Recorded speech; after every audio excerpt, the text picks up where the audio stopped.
अस्सलामुअलैकुम everyone, welcome to जोर का जोड़। मीरब जीशान की तरफ से आपको एक बार फिर बहुत बहुत खुश आमदीद। यकीनन बहुत सारी बातें, बहुत सारे सवालात तमाम लोगों के दिल में होंगे और इसी के साथ अगर बात की जाए तो अभी रिसेंटली जो चीज़ बहुत ज़्यादा सराउंड कर रही है हर जगह, तमाम चैनल्स पर, तमाम प्लेटफॉर्म्स पर, वो ये है कि आईसीसी की मीटिंग जिसके अंदर चैंपियंस ट्रॉफी का जिक्र होना था, जिसमें ये पता चलना था कि आखिर जो एक बहुत बड़ा सवाल है जो इंडियन मीडिया में भी रिवॉल्व कर रहा है, पाकिस्तान मीडिया में भी रिवॉल्व कर रहा है, वो ये है, बल्कि ओवरऑल ग्लोबली एक इशू बन रहा है, वो ये है कि क्या इंडिया पाकिस्तान की, जो पाकिस्तान में चैंपियंस ट्रॉफी होने वाली है, पाकिस्तान उसको होस्ट कर रहा है, क्या इंडिया उसमें अपनी शमूलियत करेगा या नहीं, इंडिया शामिल होगा या नहीं, क्या ये वाहिद ऐसा टूर्नामेंट होगा जहां पर हमें इंडिया के बगैर जाना पड़ेगा या फिर कोई वेन्यू चेंज होगा। बेसिकली सवालात हमारे दिलो दिमाग में ये थे।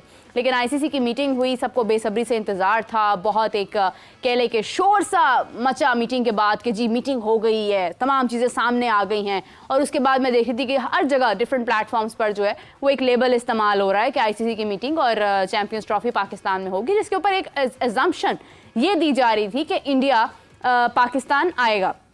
यानी बीसीसीआई की मीटिंग हुई, ये हुआ वो हुआ। एक चीज़ तो आपको मेक श्योर कर दें कि अभी तक जो मेरी नाकिसी जो अकल कहती है वो ये कहती है, मैंने ऐसा नहीं देखा कि इंडिया या बीसीसीआई की जानिब से कोई भी ऐसा पैगाम आया हो कि हम आईसीसी चैंपियंस ट्रॉफी जो उसको मतलब करवा रहा है पाकिस्तान के अंदर, पाकिस्तान उसको होस्ट कर रहा है, 2025 में होने वाली है, इंडिया उसमें शामिल है या नहीं, इस पर तो कोई बात ही नहीं हुई है। अभी सिर्फ बजट अप्रूव हुआ है जो कि पाकिस्तान के अंदर, यानी पाकिस्तान उसको होस्ट करवा रहा है, लेकिन इंडिया उसमें शामिल हो रहा है या नहीं हो रहा ये एक अलग मैटर है और इसके ऊपर अभी तक कोई बात नहीं हुई है। बीसीसीआई या पीसीबी के दरमियान कोई गुफ्तगू नहीं हुई है। ये मेरी एक राय है और मेरी एक इन्फॉर्मेशन के मुताबिक तमाम चीज़ें सामने हैं। फिर भी मैं देख रही हूँ कि तमाम प्लेटफॉर्म्स पर यही बात हो रही है कि इंडिया पाकिस्तान आ रहा है, चैंपियंस ट्रॉफी पाकिस्तान में हो रही है, इंडिया उसके ऊपर इनकार नहीं कर सकता है, आईसीसी बीसीसीआई के बगैर नहीं चल सकता, डिफरेंट पॉइंट ऑफ व्यू सामने आ रहे हैं। तो नाज़रीन, इसके बारे से बात करना बहुत इंपॉर्टेंट है। हमें ज्वाइन किया है शाहिद हाशमी साहब हैं, स्पोर्ट्स जर्नलिस्ट हैं, स्पोर्ट्स एनालिस्ट हैं और बहुत एक आई थिंक अभी जो मौजू है इस पर एक बेहतरीन राय जो है वो रख सकते हैं। शाहिद हाशमी साहब हमारे साथ मौजूद है। अस्सलाम वालेकुम सर, कैसे हैं आप? वालेकुम सलाम, अल्हम्दुलिल्लाह।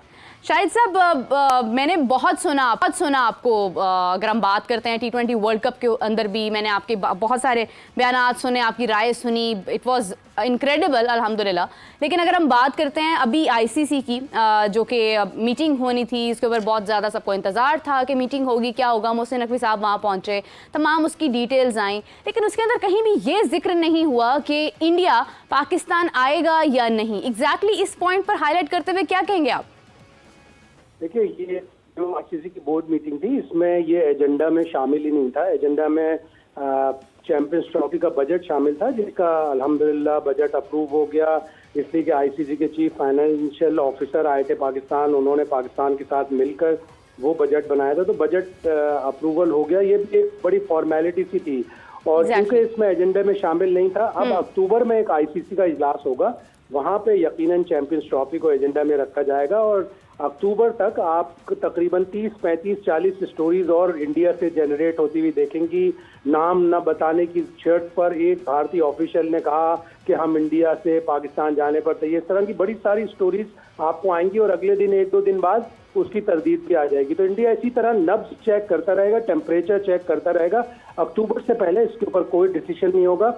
और मैं आपको बताऊं कि इंडिया के ऊपर इंटरनेशनल कम्युनिटी का बड़ा प्रेशर है कि आप पाकिस्तान 2016 में भी आपके यहाँ आया, 2023 में भी आया, तो आपको रेसिप्रोकेट करना पड़ेगा, आपको भी जवाब रखना पड़ेगा। और वो इस प्रेशर को देखते हुए यकीनन अक्टूबर के एंड में अपना एक सिक्योरिटी डेलीगेशन भारत भेजेगा ताकि वो चेक कर सके कि सिक्योरिटी, लेकिन उनको इजाजत अपनी हुकूमत से ही लेनी पड़ेगी और हुकूमत की इजाजत उस वक्त तक नहीं मिलेगी जब तक पाकिस्तान और भारत में सियासी तनाव है।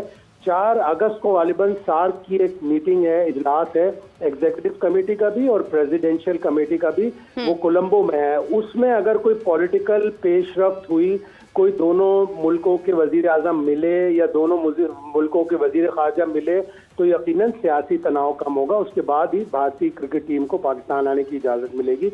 लेकिन मैं बहुत पुरुम्मीद हूँ कि भारत की टीम आएगी। बिल्कुल, that's a very positive thought of yours. लेकिन ये है कि अगर हम देखें अभी जो इंडियन मीडिया आप कह लें या जितने भी लोग बात कर रहे हैं इस टॉपिक के ऊपर, वो जब इसका इजहार कर रहे हैं तो वो तो स्ट्रिक्टली कह रहे हैं कि नहीं, इंडिया पाकिस्तान आ ही नहीं सकता, नोइंग द फैक्ट कि 2026 में आगे पाकिस्तान को भी इंडिया जाना पड़ सकता है और पाकिस्तान भी इसके ऊपर अपना एक स्टैंड दे सकता है कि अगर इंडिया को पाकिस्तान आने में इतना एतराज़ है तो फिर हम भी नहीं जाएंगे। अगरचे मतलब वो एक डिफरेंट वेन्यूज़ हैं, को होस्ट कर रहा है श्रीलंका भी उसको, लेकिन फिर भी चीज़ें मुख्तलिफ हो सकती हैं। हाशमी साहब, आपको क्या मतलब आप क्या एक्सपेक्ट कर रहे हैं? अगर हम गवर्नमेंट्स की स्पेशली बात करते हैं, पाकिस्तान इज़ विलिंग टू मतलब मेज़बानी के लिए वो तैयार है, हम सब तो तैयार है इंडिया की, लेकिन इंडिया क्या इस वजह से सिर्फ जो आपने जो चीज़ हाईलाइट की है कि आगे पाकिस्तान को भी इंडिया आना है किसी वक्त में, तो क्या उस चीज़ को मद्देनजर रखते हुए आएगा, या आपको लगता है कि अपने सिक्योरिटी कंसर्न्स को लेकर इतनी ऑथेंटिक अप्रोच रखता है कि आईसीसी को भी मतलब एक दावे के साथ इनकार कर जाएंगे, आईसीसी इस बार बीसीसीआई की नहीं सुनेगा? नहीं, आईसीसी तो बीसीसीआई के सामने बिल्कुल बेबस है। जाहिर है 80% पैसा भारतीय क्रिकेट बोर्ड या भारत से आता है, जो इंटरनेशनल क्रिकेट को चलाता है। आईसीसी उनके तो बहुत ही महकूम है, बिल्कुल उनके जैसे सबऑर्डिनेट होते हैं ना, उस टाइप के हैं। लेकिन इस तरह की स्टोरीज आपको चलती रहेंगी अक्टूबर तक। आए दिन इंडियन मीडिया ये कहेगा कि जी हम तो नहीं जा रहे हैं, हम तो ये नहीं। हालांकि इंडिया के पास और इंडिया में कुछ आवाजें ऐसी भी हैं जो बड़ी मस्बत आवाजें हैं। अभी 3 दिन पहले टाइम्स ऑफ इंडिया का जो इदारिया था, उनके एडिटर ने लिखा कि इंडिया को जाना चाहिए पाकिस्तान और जाके खेलना चाहिए, सिक्योरिटी खदशात अपने दूर करें और जाकर खेलें, पॉलिटिक्स और स्पोर्ट्स को अलग अलग रखें। तो इस तरह की पॉजिटिव वाइब्स भी आती हैं और इस तरह के पॉजिटिव लोग भी इंडिया में हैं। जिस तरह पाकिस्तान में 90% अगर आपको मिलेंगे तो कुछ 2-4% ऐसे भी होंगे जो ये कहेंगे कि इंडिया को नहीं आना चाहिए।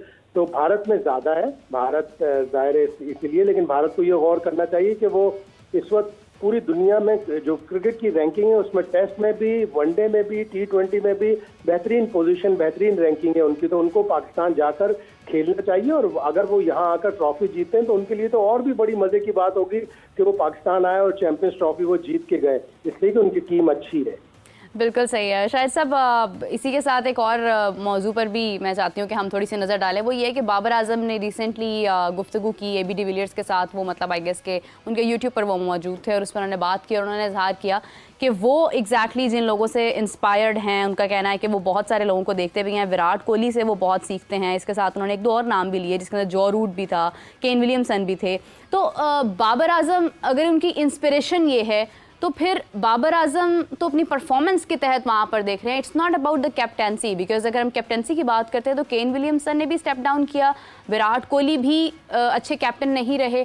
और अगर हम बात करते हैं बाबर आजम की तो बाबर आजम भी उनकी कप्तानी पर बहुत सारे सवाल उठ रहे हैं। तो बाबर आजम की इंस्पिरेशन के ऊपर आप क्या कहेंगे? नहीं, विराट कोहली बहुत अच्छे कप्तान थे। विराट कोहली ने तो इंडिया को बाहर मुल्कों में जाकर जीतना सिखाया, वो भी अच्छे कप्तान थे। केन विलियमसन भी बहुत अच्छे कप्तान थे और रिसेंट जो उनके साथ रिजल्ट हुए, केन विलियमसन के साथ स्पेशली पहले राउंड में जब वो बाहर हो गए तो उन्होंने कप्तानी छोड़ दी और उन्होंने कहा कि मैं सिर्फ एज प्लेयर खेलूंगा। अब कल की खबर ये है कि जॉस बटलर, जिनकी टीम ने वर्ल्ड कप का सेमीफाइनल खेला है, सेमीफाइनल खेलना कोई छोटी मोटी चीज नहीं, वो भी सोच रहे हैं कि मैं कप्तानी छोड़ दूं, इसलिए कि इंग्लैंड क्रिकेट बोर्ड को जो फीडबैक उनकी कप्तानी के बारे में मिला सपोर्ट स्टाफ से और प्लेयर्स से, वो अच्छा नहीं है। वो भी कहते हैं कि उनमें कप्तानी की इतनी अच्छी सलाहियत नहीं, जबकि जॉस बटलर एक प्लेयर भी अच्छे हैं, बहुत ही अच्छे T20 के व्हाइट बॉल क्रिकेट के प्लेयर हैं। तो इस तरह की चीजें आती हैं। बाबर आजम को ये भी चीजें सीखनी चाहिए।